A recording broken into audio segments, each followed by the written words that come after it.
AutoCAD basic training এর আজকের পর্বে আমরা শিখব মাল্টিলাইন টেক্সট সম্পর্কে। মাল্টিলাইন টেক্সটটি আপনি পাবেন হোম প্যানেলের আন্ডারে। এখানে যেই টেক্সট অপশনটি রয়েছে এর ড্রপ ডাউনে ক্লিক করলে সিঙ্গেল লাইন এবং মাল্টিলাইন। সিঙ্গেল লাইন আমরা গত পর্বে দেখিয়েছি।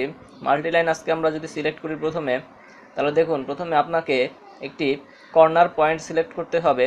সিলেক্ট করার পরে আপনাকে অপোজিট আরেকটি কর্নার পয়েন্ট সিলেক্ট করতে হবে এই টেক্সট বক্স তৈরি করার জন্য। এবার দেখুন আমাদের একটি টেক্সট এডিটর ওপেন হয়েছে। টেক্সট এডিটরে আমরা যদি প্রথমে কিছু টেক্সট লিখি, এখানে দেখুন আমাদের টেক্সটটি লেখা হয়ে গেছে। এবার আমরা এখানে আমাদের টেক্সট এডিটরে বেশ কিছু অপশন রয়েছে, একটি একটি করে আমরা কথা বলবো।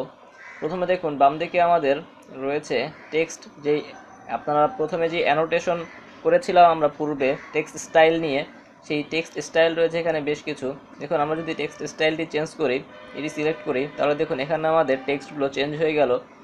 বা অন্য কোনো যদি টেক্সট স্টাইল আপনাদের থেকে থাকে, যেমন এখানে আরেকটি টেক্সট স্টাইল রয়েছে, এটি যদি আমরা সিলেক্ট করি তাহলে এটি আবার চেঞ্জ হয়ে গেল। এভাবে আপনি এখানে টেক্সটটি চেঞ্জ করতে পারবেন টেক্সট স্টাইলের মাধ্যমে। এরপরে দেখুন এরপর যে অপশনটি রয়েছে, এই অপশনটি হচ্ছে টেক্সটের হাইট। আমরা যদি কোনো টেক্সটের হাইট বাড়াতে চাই, ধরুন এটুকু আমরা সিলেক্ট করে এখান থেকে আমরা হাইট, আমাদের এখানে ড্রয়িংটি ফিট ইউনিটে রয়েছে তাই আমরা ফিটে চেঞ্জ করে দিলাম। তাহলে দেখুন এখানে আমাদের হাইটটি বেড়ে গেল। এবার এরপরে দেখুন যে অপশনগুলো রয়েছে, আপনি যদি কোনো ওয়ার্ড প্রসেসিং সফটওয়্যার যেমন মাইক্রোসফট ওয়ার্ড বা এই জাতীয় কোনো সফটওয়্যার নিয়ে কাজ করে থাকেন, তাহলে আপনি এই অপশনগুলোর সাথে পরিচিত থাকবেন। যেমন এখানে আমরা যদি এই টেক্সটটুকু সিলেক্ট করে, প্রথমে রয়েছে বোল্ডের অপশন, বোল্ডের অপশন যদি আমরা সিলেক্ট করি তাহলে দেখুন এই টেক্সটটি আমাদের বোল্ড হয়ে গেল। এরপর রয়েছে ইটালিক ফর্ম, এটি যদি আমরা সিলেক্ট করি তাহলে এরকম ইটালিক ফর্মে তৈরি হবে। এরপরে রয়েছে আন্ডারলাইন, আন্ডারলাইন হয়ে গেল। এরপরে রয়েছে উপরের যে অপশনটি, উপর দিয়ে আন্ডারলাইনের মতো একটি লাইন আসবে, এটিও আপনি করতে পারি অপশনটি ব্যবহার করে। এরপরে দেখুন এরপরে লেয়ার ওভাররাইট করার জন্য, মূলত এটি টেক্সট ওভাররাইট করার জন্য এই অপশনগুলো ব্যবহৃত হয়।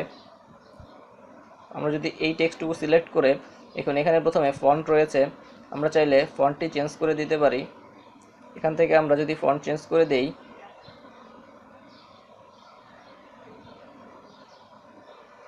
এটুকু আমরা ফন্ট চেঞ্জ করে দিলাম। এরপরে রয়েছে লেয়ারের যে কালার প্রপার্টিস, কালারটি আমরা চেঞ্জ করে দিলাম। এভাবে আপনি চাইলে এই অপশনগুলো ব্যবহার করে ওভাররাইট করতে পারেন আপনার টেক্সটটিকে। এরপরে দেখুন ফরম্যাটিংয়ের ভিতর যদি আমরা যাই, এরপরে এখানে রয়েছে উইথ ফ্যাক্টর, এটিকে যদি আমরা 2 করে দিই তাহলে কি হয় দেখুন, এখানে যে উইথ ছিল সেই উইথ ছিল প্রথমে 1, এরপরে এর ডাবল উইথ তৈরি হয়ে গেল। এরপর যে অপশনটি রয়েছে এটি হলো প্রত্যেকটি লেটারের মাঝের যে দূরত্ব, এটিকে যদি আমরা ডাবল করে দেই তাহলে দেখুন প্রতিটি লেটারের মাঝখানের যেই গ্যাপ সেটি ডাবল হয়ে গেল।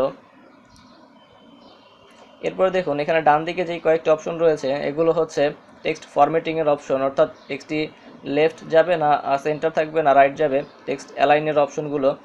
সম্পূর্ণ টেক্সটটিকে আমরা সিলেক্ট করে পূর্বের অবস্থায় যদি নিয়ে যাই,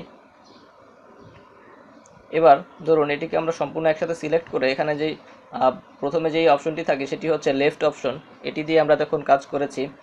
এখন আমরা যদি সেন্টার অপশনটি সিলেক্ট করি তাহলে দেখুন সম্পূর্ণ টেক্সটটি সেন্টারে চলে এসেছে। এভাবে চাইলে আমরা রাইটও করতে পারি। এভাবে আমরা এই অপশনগুলো ব্যবহার করে টেক্সট এডিট করতে পারি। এরপরে দেখুন আমাদের উপরের দিকে যেই রুলার অপশনটি রয়েছে, এটি যদি আপনি না দেখতে পান তাহলে ডান দিকে দেখুন এখানে আমাদের রুলারের অপশনটি চেক করা রয়েছে, এটি আপনি চেক করে দিবেন তাহলে এরকম একটি রুলারের অপশন দেখতে পাবেন। এখন এই রুলারের অপশনটি দিয়ে মূলত কি করা হয়, এখানে দেখুন এটি মূলত ট্যাব করার জন্য ব্যবহৃত হয়। ট্যাপ করার জন্য প্রথমে আমরা এটিকে লেফট অ্যালাইন সিলেক্ট করে নিলাম, নাহলে বুঝতে সমস্যা হবে। এখন দেখুন আমরা যদি ট্যাপ করতে চাই, এখানে ডিফল্টভাবে যে বড় বড় লাইনগুলো রয়েছে, দেখুন এখানে একটি লাইন, এখানে একটি লাইন, এরকম বড় বড় লাইনগুলোতে বেসিক্যালি ট্যাব হয়। আমরা যদি ট্যাব অপশনে ক্লিক করি তাহলে দেখুন এইখানে ট্যাব হয়েছে, এরপর ট্যাবটি হবে এইখানে, এভাবে ট্যাব হয়। এখন আপনি যদি ট্যাব অপশনটি চেঞ্জ করতে চান, অর্থাৎ আপনার ধরুন এইখানে এই পজিশনে ট্যাব প্রয়োজন, তাহলে আপনি এখানে ক্লিক করলে দেখুন এখানে একটি মার্ক চলে এসেছে। এরকমভাবে আপনার যদি এইখানে ট্যাবের প্রয়োজন হয়, এরকমভাবে ক্লিক করলে এখানে একটি মার্ক দেখতে পাবেন। এবার আপনি যখন ট্যাব অপশনে ক্লিক করবেন তখন দেখুন আপনি যে পজিশনগুলো সিলেক্ট করে দিয়েছেন সেই সিলেক্টকৃত পজিশনগুলোতে ট্যাব হচ্ছে।